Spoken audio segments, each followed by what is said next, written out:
जान के दुश्मन को अपने जान कहते हैं। मोहब्बत की इस मिट्टी को हिंदुस्तान कहते हैं, हिंदुस्तान कहते हैं। जो दुनिया में सुनाई दे उसे कहते हैं खामोशी, जो दुनिया में सुनाई दे उसे कहते हैं खामोशी, जो आंखों में दिखाई दे उसे तूफान कहते हैं। जो ये दीवार का सुराग है, जो ये दीवार का सुराग है, चाइना अमेरिका पाकिस्तान साजिशों का हिस्सा है, मगर हम इसे हमारे घर का रोशनदान कहते हैं, रोशनदान कहते हैं। परम सम्मानीय निर्णायक मंडल के सदस्यों और मेरे प्यारे साथियों, सभी को स्वतंत्र भारत की इस आजादी के पर्व को बहुत बहुत बधाई।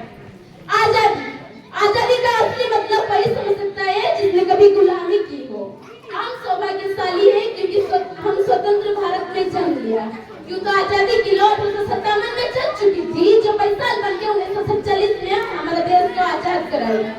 प्राचीन, मध्यकालीन और वर्तमान भारत के उदाहरण से मैं स्पष्ट करना चाहूंगी कि जब हम फिरंगियों के फेरों में फंस गए थे, तब रंगले बसंती जोला की एक आवाज पटोले के टोले उड़ाते थे और उनके वंदे मातरम की नारों से हमारे खून में आने वाले 5-5 डिग्री का तूफान इंग्रेज शासकों की जड़ में तूफान ला देता था। लोग मर जाते थे, मिट जाते थे, फांसी चढ़ जाते थे, तो वो भी अपना देशभक्ति साबित कर रहे होते थे।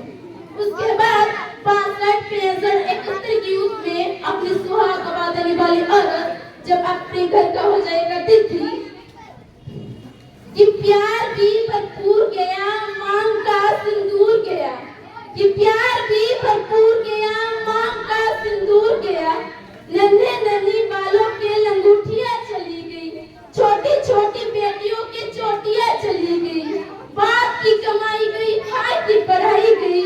ऐसा एक बिस्कुट हुआ, पता ही चला नहीं कि पूरी जिस्म की तो कोई बेटियां चली गई।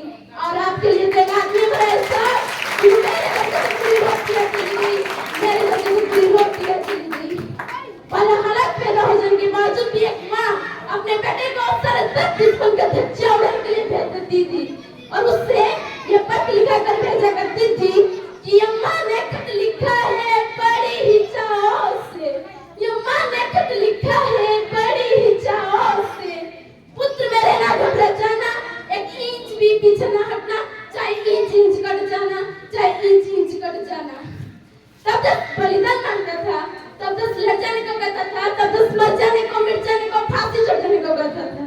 क्योंकि आज देश लड़ जाने को नहीं कहता, आज देश मर जाने को, मिट जाने को, फांसी चढ़ जाने को नहीं कहता, बल्कि मेरे विचारों में कोई व्यक्ति अगर अपना काम पूरी ईमानदारी, पूरी मेहनत और पूरी लगन से करे ना, वही सबसे बड़ा देशभक्ति है। मैं नहीं मानती कि वास्तव में फेसबुक की नीति को 3 रंग में रंगना ही देशभक्ति है।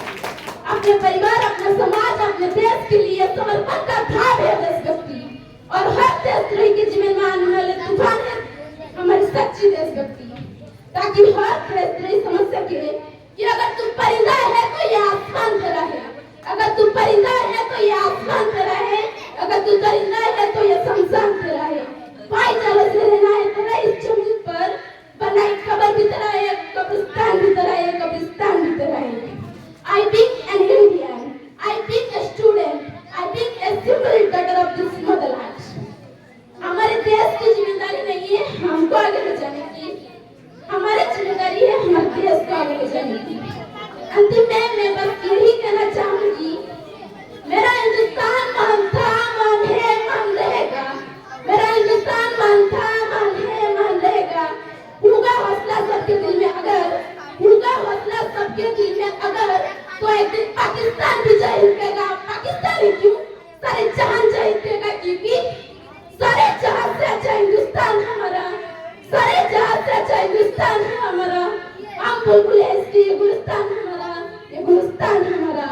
जय हिंद, वंदे मातरम।